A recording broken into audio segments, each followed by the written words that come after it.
इसी प्रकार हमारा अगला टॉपिक एक शॉर्ट नोट के रूप में है, जो एग्जामिनेशन के अंतर्गत विभिन्न शॉर्ट नोट भी पूछे जाते हैं।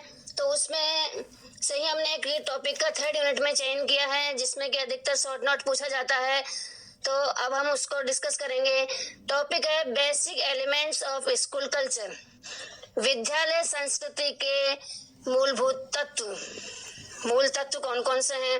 विद्यालय संस्कृति के मूल तत्व निम्नलिखित रूप से हम उनको देखते हैं। सबसे पहला जो तत्व है वह है विद्यालय संस्कृति में व्यापकता होती है। ये जो विद्यालय की जो संस्कृति है ब्रॉड होती है, क्योंकि यहाँ पर जो छात्र विद्या अध्ययन करने आते हैं, ये विद्या अध्ययन करने वाले जो छात्र हैं संपूर्ण देश के व्यक्ति नागरिक होते हैं। तो इस प्रकार से संपूर्ण देश के लिए नागरिकों का निर्माण करना एक विद्यालय संस्कृति का दायित्व होता है, इसलिए विद्यालय संस्कृति व्यापक होती है। नेक्स्ट है विद्यालय संस्कृति में कोऑर्डिनेशन का भाव होता है, क्योंकि यहाँ विभिन्न प्रकार के कल्चर के मूल तत्वों को समाहित किया जाता है, क्योंकि विभिन्न कल्चर के लोग बालक जो हैं वो यहाँ पर विद्या अध्ययन करने आते हैं। नेक्स्ट है विद्यालय संस्कृति का जो स्वरूप होता है वो रिटर्न होता है। जो भी कुछ विद्यालय की संस्कृति है, जो उसका स्वरूप है वो लिखित रूप में होता है। सभी को जो भी क्रियाएं की जाती करनी है कि विद्यालय में क्या क्या एक्टिविटीज करवाई जानी है, किस प्रकार से विद्यालय का संचालन करना है, ये सब कुछ लिखित रूप में लिखा होता है, जिसका कि विद्यालय में क्रियान्वयन किया जाता है।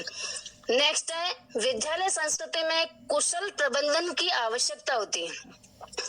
जो प्रबंधन जितना अधिक कुशल होगा वह विद्यालय संस्कृति को आगे बढ़ाने में उतना ही ज्यादा सक्षम होता है। अन्यथा विद्यालय द्वारा शिक्षा एवं समाज के जो उद्देश्य हैं जिनको कि प्राप्त करना है वो पूर्ण रूप से प्राप्त नहीं किए जा सकते हैं। तो इसलिए विद्यालय संस्कृति का मूल तत्व कुशल प्रबंधन भी होता है, माना गया है। नेक्स्ट है विद्यालय संस्कृति में शिक्षण अनुभवों व शिक्षण सिद्धांतों को महत्व दिया जाता है। इसमें टीचिंग एक्सपीरियंस एंड टीचिंग जो मेथड्स हैं उन मेथड्स को महत्व दिया जाता है, जिसके माध्यम से कि बालक को अधिगम करवाया जाना है। नेक्स्ट है विद्यालय संस्कृति में स्पष्टता का प्रभाव रहता है।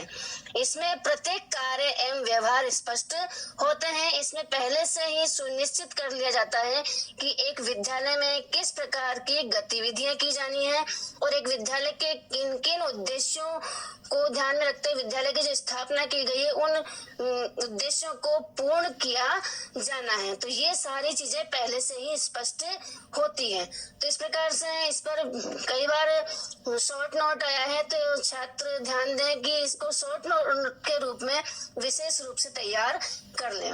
धन्यवाद।